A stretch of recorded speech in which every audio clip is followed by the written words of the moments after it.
आज खुश इसलिए मैं हूँ कि आज 130 करोड़ हिंदुस्तानियों में शायद 1 करोड़ भी आर्टिस्ट नहीं मिलेंगे।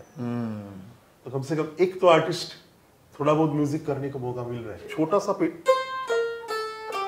इतना भी बजाना है तो उसी टाइम, परफेक्ट टाइम पे इतना ही 4 नोट बजाना है, और उस टाइम उनको घर में क्या है, कहाँ आया क्या, कुछ याद नहीं रहता है।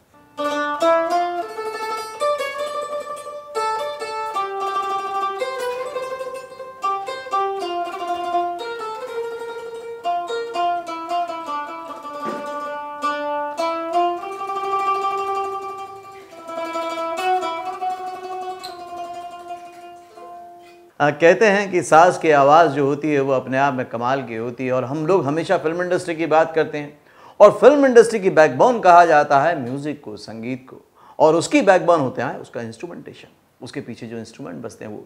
और ये है मैंडोलिन की आवाज़ जो आपने भी सुनी।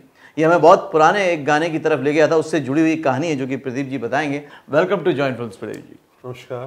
तो प्रदीप जी बहुत अच्छा मैंडोलिन बजाते हैं, बहुत सारे इंस्ट्रूमेंट बजाते हैं, स्ट्रोक के जाने माने कलाकार हैं। क्या क्या होता है, कैसे कैसे होता है, सब कुछ जानेंगे आज के वीडियो में। सबसे पहले ये जो गाना आपने चुना शुरुआत के लिए, यही क्यों चुना? सबसे पहले तो जितने दर्शक देखने वाले हैं सबको मेरा प्रणाम। ये इंस्ट्रूमेंट एक्चुअली जो है ये मैंडोलिन कहता है इसको, और ये इटली के इंस्ट्रूमेंट है। और आप सबको पता होगा ये जो गाना शूट हुआ था, रिकॉर्डिंग तो मुंबई में हुआ था, इसका म्यूजिक डायरेक्टर आर.डी. बर्मन जी थे, और इसका जो शूट हुआ था वो वेनिस में हुआ था जी। तो इसलिए मैंने आज जब आप मैंडोलिन की बात की और मैंडोलिन को लेके आपका ये प्रोग्राम आप शूट कर रहे हैं, तो क्यों ना जिस जगह का इंस्ट्रूमेंट है उसी जगह के साथ इंडिया का थोड़ा बहुत जो भी लिंक है वो हम शुरू करें। इसलिए मैंने वो, इसलिए बोलते हैं कि संगीत की और साज की कोई सरहद नहीं होती, मतलब वो कहीं से भी कहीं तक पहुंच सकता है। बिल्कुल। लेकिन आप इन इंस्ट्रूमेंट तक कैसे पहुंचे? ये तो एक किस्सा है, आपको मैं बताता हूँ। बेसिकली मेरे घर में थोड़ा म्यूज़िक का माहौल था उस टाइम। मेरी माँ गाना गाती थी, मेरे मामा, तीनों मामा उन लोग म्यूज़िक में थे, और छोटा मामा जो छोटा मामा है जलपाईगुड़ी, एक नॉर्थ बंगाल एक जगह है जलपाईगुड़ी, वहाँ पे वो लोग, मतलब मेरे मामा का घर वहाँ पे था, आज भी है, छोटा मामा उधर है। तो मामा गाना भी गाते थे और उसके साथ अकॉर्डियन बजाते थे। ओके। हाँ, तो हम लोग जब, मैं तब बहुत ही छोटा था, तो हम लोग जब वैकेशन में मामा के घर जाते थे तो मैं देखता था शाम के टाइम मामा मतलब काम से आने के बाद अकॉर्डियन लेके पुराने पुराने हिंदी गाना बजाते थे। और मुझे बचपन से म्यूजिक का बहुत शौक था, क्योंकि माहौल ऐसा था घर में, माँ गाना गाती थी, तो इसमें ऐसा होता था कि मेरे जहन में वो इंस्ट्रूमेंट बहुत बैठ गया था कि अकॉर्डियन सीखूं। तो मैं थोड़ा सा बचपन में जिद किया था घर में, मम्मी को मैंने कहा था मुझे अकॉर्डियन खरीद के तो मुझे सीखना है, मामा इतना अच्छा बजाते मैं भी बजाऊंगा। और बड़ा फैसिनेटिंग होता है वो, बहुत अच्छा अच्छा लगता है। तो माँ बोले अभी क्या है, हमारे जैसा मिडिल क्लास फैमिली में एक इंस्ट्रूमेंट खरीदना, और पहली बात तो मिलना भी बहुत डिफिकल्ट होता है बाहर के इंस्ट्रूमेंट, तो बोला ये तो पॉसिबल नहीं है। तो मेरी माँ मेरे मामा को बोला तू थोड़ा समझाओ इनको, इसको कि ये अकॉर्डियन खरीदना चाहता है, अकॉर्डियन कहाँ से हम ला के देंगे। तो मामा मुझे तब एक तरह का बोल सकते ब्रेन वॉश ही किया था। मामा ने कहा था अकॉर्डियन मत सीख, it's a very difficult instrument, better एक इंस्ट्रूमेंट है मैंडोलिन, उसको सीख। तो मुझे प्रैक्टिकली उस टाइम मैंडोलिन के बारे में कुछ पता नहीं था, मैंडोलिन कैसा होता है देखने में, क्या साउंड होता है। तो उन्होंने मुझे कहा था मैं एक तुझे इंस्ट्रूमेंट मैंडोलिन जो है उसका साउंड सुनाऊंगा, वो सुनने के बाद तू पता कर क्या है वो इंस्ट्रूमेंट। तो उन्होंने एक धुन मुझे, जो रेडियो में विविध भारती एक प्रोग्राम होता था, छाया गीत या जयमाला, इसी प्रोग्राम के पहले या इसी प्रोग्राम के एंड में एक धुन बजता था, आज भी शायद बजता है, वो धुन उन्होंने मुझे सुनाया था, बोला ये है मैंडोलिन। तब मुझे बहुत अच्छा लगा ये साउंड सुन के, तो उन्होंने कहा ये मैंडोलिन तू सीख। तब से मेरा मैंडोलिन के लिए प्यार हुआ बोल सकते हैं, और तब से मैंने डिसाइड किया चलो मैंडोलिन सीख। ओके। और फिर जो मैंडोलिन आपने हाथ में लिया तो आज तक वो बज रहा है और आप उसको कर रहे हैं अच्छे से। तो इसके अलावा जब ये आप इंस्ट्रूमेंट बजा रहे थे, तो जब फिल्मों की तरफ रुक गया और तो फिल्मों में इंस्ट्रूमेंट की अपनी एक पोजीशन होती है और उसमें भी बड़ा ध्यान रखा जाता है कि यार बहुत परफेक्शन होना चाहिए। जैसे किसी गायक को चुना जाता है वैसे ही किसी इंस्ट्रूमेंट बजाने वाले को भी चुना जाता है। तो वो जो स्ट्रगल था या वो आपका चयन हुआ वो कैसे हुआ? बहुत अच्छा सवाल पूछा आपने, क्योंकि ये जो सवाल का जवाब है ना, इसके लिए आज के जो यंग जनरेशन जो म्यूजिक सीखते हैं हाँ। उनके लिए बहुत ज़रूरी है ये पता करना। देखिए म्यूजिक जो है ना, म्यूजिक मेरे हिसाब से दो टाइप का सीखना होता है। एक होता है आप आपके शौक के लिए सीख रहे हैं, ठीक है, चलो एक आध गाना बजा लिया, थोड़ा बहुत अपनी खुशी के लिए बजा लिया, ठीक है। और एक होता है प्रोफेशन के लिए सीखना। हम लोग जब म्यूजिक सीखना चालू किया था उस टाइम हमें पता नहीं था कि हम इसको प्रोफेशन करेंगे। हमने भी उस शौक के लिए स्टार्ट किया था। फिर धीरे धीरे जब इसके अंदर घुसते गए, इसके अंदर हम सीखते गए और म्यूजिक को जानने लगे, और जब हमने डिसाइड किया इसको ही प्रोफेशन करना है, जबकि हमारे घर से बहुत ऑब्जेक्शन आया था। मतलब इट्स क्वाइट नेचुरल, हमारे एक आम जो नॉर्मल फैमिली होता है उसमें कोई भी अगर उनके घर का बेटा या बेटी, वो सब माता पिता चाहते हैं कि वो डॉक्टर होंगे या इंजीनियर होंगे या किसी प्रोफेशन में जाएंगे। म्यूजिक प्रोफेशन में जल्दी इंडिया में मुझे नहीं लगता कोई भी उसको एग्री करता है, चलो तुम जाओ म्यूजिक प्रोफेशन में। ये आज तक किसी भी आर्टिस्ट के लाइफ में ये नहीं हुआ कि माता पिता ने कहा जाओ तुम म्यूजिक ही करो और कुछ करने की जरूरत नहीं है। ऐसा नहीं होता है। एनीवे, तो वो प्रॉब्लम मेरे घर से भी था, लेकिन मैंने डिसाइड किया था मुझे मैंडलिन मतलब म्यूजिक ही करना है। धीरे धीरे जब म्यूजिक में मेरे गुरुजी के पास जब धीरे धीरे सीखने लगा और जब म्यूजिक के लिए इतना डीपली जाने लगा, तब मुझे लगा कि इसको प्रोफेशन करना है। अब सवाल आता है कि प्रोफेशन करना है मतलब आपको रिकॉर्डिंग में जाना है, आपको लाइव शोज करना है, या उसके साथ जो भी काम रहता है आपको करना है। ये काम इतना आसान काम नहीं है। उसके लिए बहुत मेहनत करना पड़ता है और उसके लिए बहुत आपको मतलब अपने आप को तैयारी रखना पड़ता है। तब मैंने तय किया चलो इसके लिए मैं टाइम दूं। आप मानेंगे नहीं, मैं ऐसा भी दिन गया, मैं दिन में 8-9 घंटा प्रैक्टिस किया, रात भर 8-9 घंटा रात भर मैं प्रैक्टिस करता था। मुझे आज भी याद है, रात को पढ़ाई करने के बाद घर में ऑब्जेक्शन होता था कि पढ़ाई करो सारा पूरा दिन म्यूजिक नहीं, ठीक है, पढ़ाई वढ़ाई खत्म करने के बाद रात को मैं बैठता था प्रैक्टिस करके। मैंने एक रूम था अलग से, उस रूम में बैठ के मैं प्रैक्टिस करता था। करते करते कब सुबह हो जाता था मुझे पता नहीं चलता, इतना प्रैक्टिस किया क्योंकि मुझे करना था। क्योंकि रिकॉर्डिंग में बजाना और लाइव शोज बजाना या किसी घर में बैठ के किसी के सामने बजाना, इसमें जमीन आसमान का फर्क है। रिकॉर्डिंग, अच्छा उस टाइम तो लाइव रिकॉर्डिंग होता था, आज तो और डिफिकल्ट हो गया क्योंकि आज कंप्यूटर के साथ आपको चलना पड़ता है। राइट। तो इसलिए इतना परफेक्शन आपको मतलब परफेक्ट म्यूजिशियन बनना जरूरी था। तो मैं धीरे धीरे अपने आप को तैयारी किया। फिर धीरे धीरे इंडस्ट्री में सब लोग जानने लगे, कलकत्ता बंगाली इंडस्ट्री में थोड़ा म्यूजिक डायरेक्टर लोग जानने लगे, एक के बाद एक सबके साथ काम करना। सलील के साथ, हेमंत दादा के साथ, सलील के साथ काम किया। सलील का मुझे आज भी याद है। सलील का खुद का स्टूडियो था, बेहाला एक जगह है वहाँ पे, साउंड एंड साउंड एक स्टूडियो था। वो स्टूडियो में मैं सलील के साथ काम भी किया। तो कलकत्ता इंडस्ट्री में एंट्री हो गई, उसके बाद बॉलीवुड में हिंदी फिल्मों के लिए कब से शुरू किया आपने? बॉलीवुड का एक ये बताता हूँ आपको। 88 में मैं मुंबई में आया। आने के बाद मनोहरी दा, जो पंचम दा के असिस्टेंट, मनोहरी दा से परिचय हुआ। और मनोहरी दा से जिन्होंने परिचय करवा उनका भी नाम मैं लेना चाहता हूँ, वह छाया गांगुली जी। छाया गांगुली जी बहुत अच्छे सिंगर रहे, आज भी है हमारे साथ। तो छाया जी ने मेरा मैंडलिन सुना और कहा कि मैं मनोहरी दा से तुम्हारा परिचय करवा देता हूँ। तो मनोहरी दा से परिचय किया। मनोहरी दा ने मेरा प्लेइंग सुना, बिकॉज मनोहरी दा वाज आल्सो मैंडलिन प्लेयर। पहले वो मैंडलिन में जाते थे, फिर बाद में सैक्सोफोन बाकी इंस्ट्रूमेंट बजाए उन्होंने। और पंचम दा का असिस्टेंट था। असिस्टेंट खाली नहीं बोल सकेंगे, पंचम दा का खास फ्रेंड था, बहुत क्लोजेस्ट फ्रेंड था। तो उन्होंने मेरा सुना, बोला ठीक है कहाँ रहे? तो उन दिनों में मैं किसी लॉज में रहता था, स्ट्रगल पीरियड था। तो बोला ठीक है, अब मैं पंचम से बात करता हूँ, देखते हैं कुछ ना कुछ हो जाएगा। फिर उन्होंने वहाँ से जिनके घर में मैंने बैठ के सुनाया था, वहाँ से पंचम दा के सिटिंग रूम में जाना था, किसी गाने का सिटिंग था उनका, गाने का तैयारी था। तो जाके उन्होंने पंचम दा से कहा कि एक लड़का आया है कलकत्ता से, उसका मैं अभी सुन के आया, तो उसको तुम्हारे साथ बजाने की इच्छा भी है, और कभी हम लोग अगर मौका मिले तो उनको बुलाते हैं, उसको बुलाते हैं। तो पंचम दा ने बोला हाँ बिल्कुल बुलाइए, तो उसमें क्या है, तुम मेरे साथ बजाएंगे, मेरे ग्रुप में तो इतने सारे म्यूजिशियन हैं, वो बजाएगा हमारे ग्रुप में। तो वो मेरा पहला बुलावा आया 89 का जनवरी में, 29 जनवरी की। ये डेट मैं कभी भूलूंगा नहीं, क्योंकि एक सपना था और वो सपना उस दिन साकार हुआ। तो वो डेट मैं कभी नहीं भूलूंगा। और फिर वो पहला ऐसा कौन सा गाना था जहाँ पे कि आपने मैंडोलिन बजाया और वो लोगों के नज़र तक पहुंचा, जहन तक पहुंचा? परिंदा पिक्चर का काम हो रहा था। ओके। तो उसमें भी मैंडलिन का काफी यूज उन्होंने किया था। तो उसमें एक तो गाना जो परिंदा का सबसे हिट गाना जो है तुमसे मिलके, उस गाने में पियानो बेस गाना था, लेकिन पियानो के साथ स्ट्रोक सेक्शन के हिसाब से मैंडलिन और गिटार ये दोनों मिला के एक साउंड, प्रोमिनेंट पियानो रखा था, लेकिन उसके एक लेयर के हिसाब से मैंडलिन और गिटार भी रखा था। तो वो गाना मैंने बजाया था। बजाएंगे तो वो एक ये जो पार्ट है ना,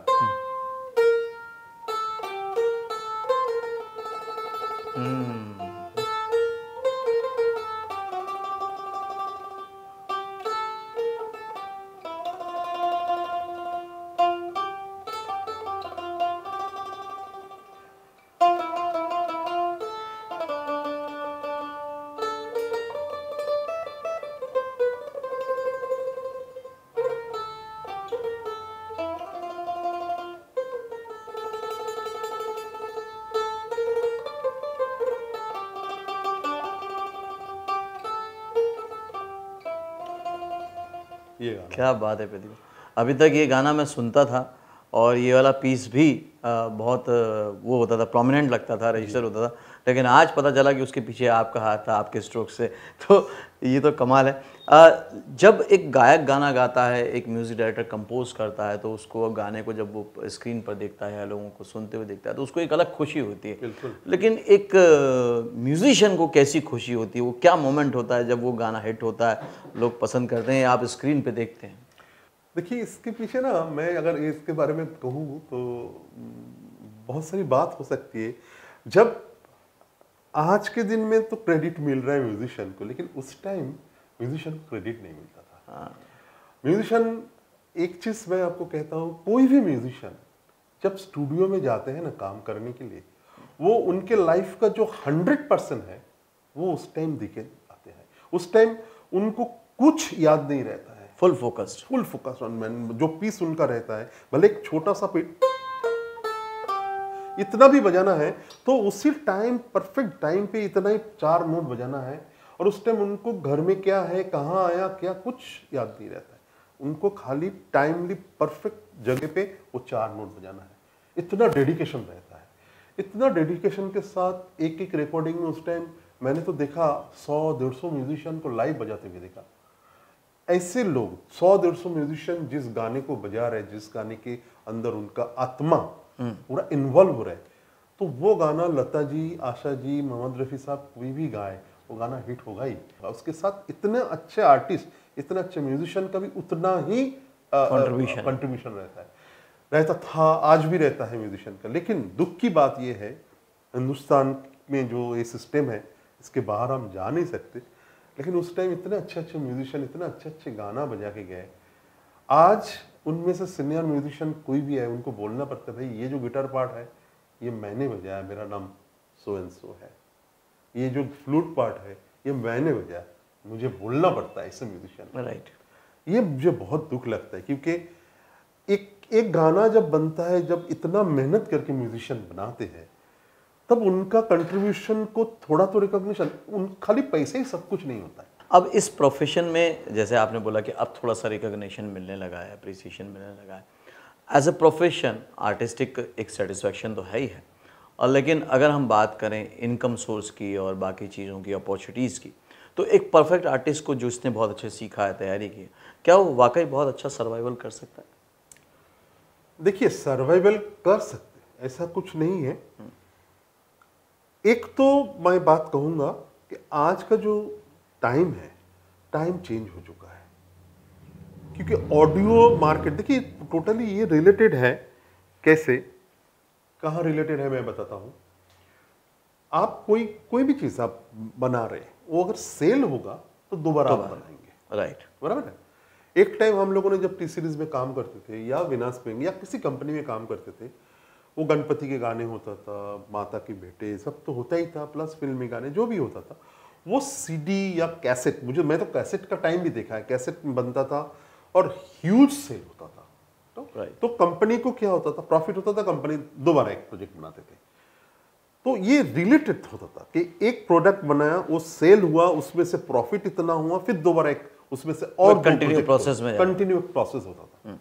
धीरे धीरे कैसेट से सीडी हुआ, सीडी से धीरे धीरे डिजिटल हो गया, इंटरनेट होते होते डिजिटल होते होते ऑडियो मार्केट जो है ना वो काफी हद तक इफेक्ट हुआ है। राइट, अब सेल खत्म हो गया and which is totally related with our profession, revenue से धीरे धीरे प्रोग्रामिंग कंप्यूटराइज होने लगा, म्यूजिक कंप्यूटराइज होते होते एक ही कंप्यूटर में सारा के सारा चीज मिल रहा है। तो उसी में कॉस्ट कटिंग होना चालू हो गया। कॉस्ट कटिंग में क्या हो गया, चलो एक आदमी प्रोग्रामिंग कर रहे हैं, चलो इसी में गाना रेडी करके बाहर रिलीज करो, क्योंकि एक तो वहां से कोई इनकम नहीं है। तो चलो एक ही आदमी प्रोग्रामिंग करके दिया, गाना वॉइस डबिंग किया, उसका वीडियो किया, मार्केट में रिलीज करो पब्लिसिटी के लिए। तो उसमें बहुत हद तक इफेक्ट हुआ है अपनी इंडस्ट्री को। काम हो रहा है, काम नहीं हो रहा है ऐसा नहीं है, काम हो रहा है, लेकिन पहले जैसे काम होता था, एक गाने के लिए 100 म्यूजिशियन को काम मिलता था, वो नहीं है। राइट, अगर पंचम दा का एक गाना होता था 100 म्यूजिशियन, एक ही दिन में सवेरे पंचम दा का हुआ 100 म्यूजिशियन, दोपहर को 4 बजे से एलपी का रिकॉर्डिंग हो रहा 150 म्यूजिशियन, तो एक ही दिन में 250 म्यूजिशियन को काम मिल गया। खाली म्यूजिशियन नहीं, कोरस, सिंगर, सब लोगों को काम मिलता था। आज वो नहीं हो रहा है। तो आज एक नया ट्रेंड हो गया, ये नए टाइप का गाना कंपोज हो रहा है, उसमें थोड़ा नया साउंड उन लोग को चाहिए, क्योंकि वीएसटी साउंड में वैराइटीज आ गए, और एक जनरेशन गैप भी हो गया। आज जो यंग जनरेशन म्यूजिशियन लोग आ रहे काम करने के लिए, उनका एक एक्सपेक्टेशन अलग रहता है। सब आपने जितने भी गानों में इंस्ट्रूमेंट बजाए, उसमें सबसे फेवरेट आपका कौन सा रहा और क्यों रहा, और वो थोड़ा सा प्लीज बताइएगा। 90s की बात कर रहा हूँ। धीरे धीरे मैं इंडस्ट्री में एंट्री हो गया। उस टाइम जतिन ललित का बहुत काम था। राइट, तो उसमें उस टाइम जतिन ललित कुछ होता है, कभी खुशी कभी गम, डीडीएलजे, ये सारा पिक्चर का काम तब होता था। वेस्टर्न आउटडोर रिकॉर्डिंग मुझे आज भी याद है, वो स्टूडियो फोर्ट में था, वहाँ पे उनका रिकॉर्डिंग होता था। तो उस टाइम उनका जो अरेंजर थे, इसके पहले वो पंचम दा का अरेंजर थे, बबलू चक्रवर्ती। तो बबलू दा का एक मतलब बहुत उनका इच्छा होता था हमेशा कि एकॉस्टिक इंस्ट्रूमेंट को रखे, इलेक्ट्रॉनिक्स रहेगा, प्रोग्रामिंग रहेगा, लेकिन बैलेंस करें। हाँ, बैलेंस करें। वो स्ट्रोक सेक्शन, मैंडोलिन सेक्शन को बुलाओ, फ्लूट सेक्शन को बुलाओ, टूटी सेक्शन को बुलाओ, वायलिन्स तो रखना ही है, प्लस एकॉस्टिक रिदम वगैरह सब कुछ वो एकॉस्टिक करते थे। तो उस दरमियान हमको बहुत काम मिलता था। तो उसमें ये जो गाना वगैरह है ना, ये सब में मैंडोलिन बजाने का मौका मिला था।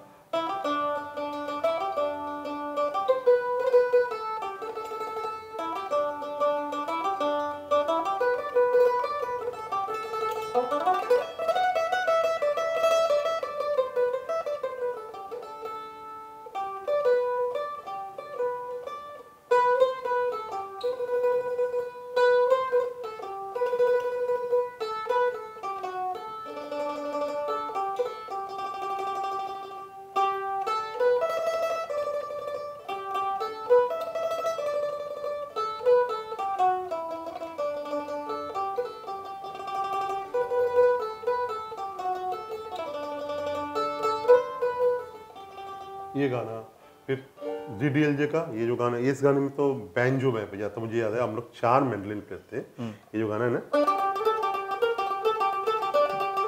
मेहंदी लगा,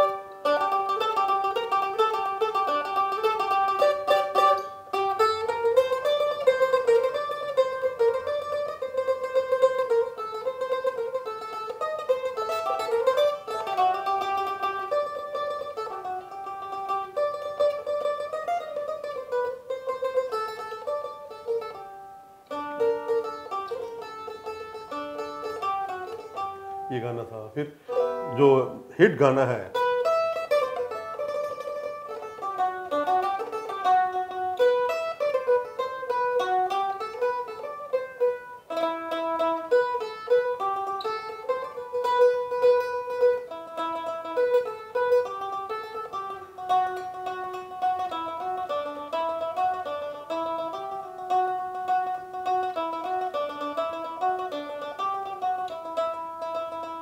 ये सारा गाना उस टाइम रिकॉर्डिंग होता था, सारे गाने में मैंडलिन, बबलू दा ने मैंडलिन सेक्शन ये सब यूज करते थे। क्या बात। तो उस दरमियान जो काम होता था बहुत अच्छा लगता था ऐसे काम करने के बाद। तो इतने हिट गाने मतलब आपने बाद में भी दिए, 90s में भी दिए, और आज भी आप काम कर रहे हैं, आप म्यूजिशियन हैं, इंस्ट्रूमेंट बजा रहे हैं।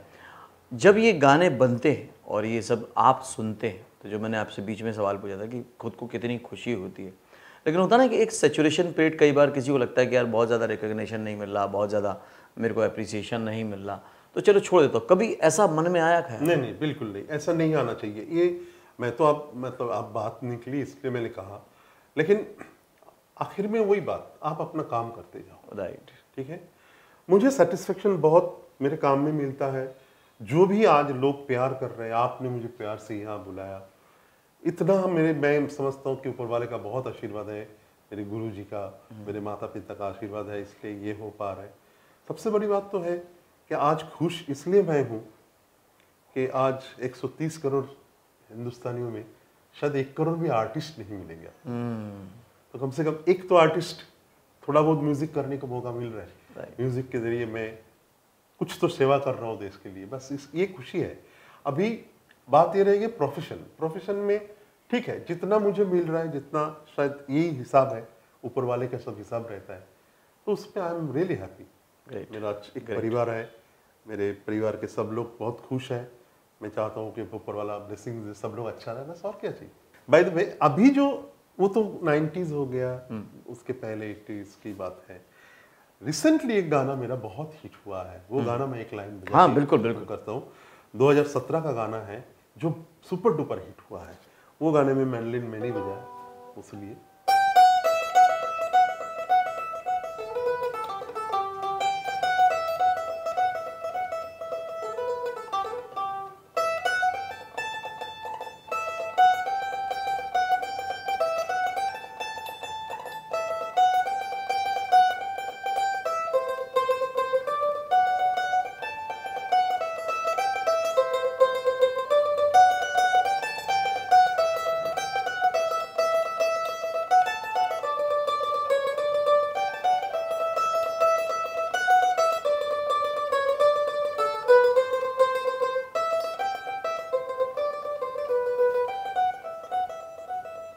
क्या बात है। Thank you Pradeep ji, thank you very much. Thank you very much. तो ये थे प्रदीप सेन गुप्ता, एक म्यूजिशियन, मैंडलिन बजाते हैं, बहुत सारी फिल्मों में बजाया है, बहुत सारे इंस्ट्रूमेंट बजाते हैं। और बात दरअसल ये है कि एक कलाकार की जो अभिव्यक्ति होती है, जो उसका एक्सप्रेशन ऑफ क्रिएटिविटी थी, वही सबसे बड़ा सेटिस्फैक्शन होता है। वो पूरी ज़िंदगी उसी के पीछे घूमता रहता है, उसी चाहत के पीछे घूमता रहता है। फिर भले उसको करियर वाइज कैसे अपॉर्चुनिटीज़ मिलती हैं, कैसे रिकग्निशन मिलता है, ये सब सेकेंडरी हो जाता है, लेकिन जब वो अपने इंस्ट्रूमेंट के साथ होता है, तब वो खुद के साथ होता है, खुदा के साथ होता है, अपने साथ होता है, और उसी को वो एंजॉय भी करता है। लेकिन जैसा उन्होंने कहा, उससे बात निकल के साफ होती है कि जो म्यूज़िक है वो अपने आप में पूरा पैकेजिंग वाला मामला है। आप सिंगर को सुनते ज़रूर हैं, लेकिन उसके साथ बहुत सारी आवाज़ें साथ में काम कर रही होती हैं, और उन आवाज़ पे सवार हो के जब वो सिंगर की आवाज़ आती है, तब आपके दिलों को छूती है, आप उसको गुनगुनाते हैं। लेकिन हम कहीं ना कहीं गलती से उन इंस्ट्रूमेंट को थोड़ा सा भूल जाते हैं।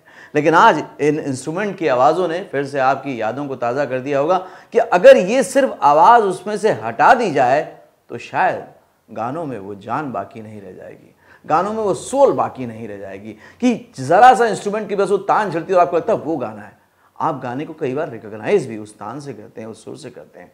तो ऐसे में बहुत ज़रूरी बनता है कि आप इन म्यूजिशियंस को भी वही रिस्पेक्ट दें, वही इज्जत दें, वही रिकॉग्निशन दें। ये बहुत ज़रूरी है, और इसीलिए जॉइन फिल्म्स चैनल इस हद तक आपके दिलों तक पहुंचा है। और हमारा तो मूल मंत्र है, कला ही कर्म है, कला ही धर्म है, कला ही अथा संसार। जितने भी कलाकार हैं उनको ये प्लेटफॉर्म, ये कम्युनिटी जगह देगी, आप लोगों तक पहुंचाएगी, ताकि आप लोग समझ सकें, जान सकें कि ये जो एंटरटेनमेंट इंडस्ट्री है, ये यूं ही एंटरटेनमेंट नहीं पैदा करती है। बहुत सारे लोग जब एक साथ मेहनत करते हैं, तब जाके बात बनती है। आपको ये इंटरव्यू कैसा लगा? क्या आप और म्यूजिशियन से मिलना चाहते हैं? क्या आप जानते हैं कि प्रदीप दा ने कहाँ पे कौन कौन से इंस्ट्रूमेंट बजाए हैं? ये टास्क है आपके लिए, ढूंढिए, बताइए, कमेंट करिए। अगले वीडियो में फिर से मिलता हूँ, तब तक के लिए देखते रहिए, सीखते रहिए, जमे रहिए। All the very best.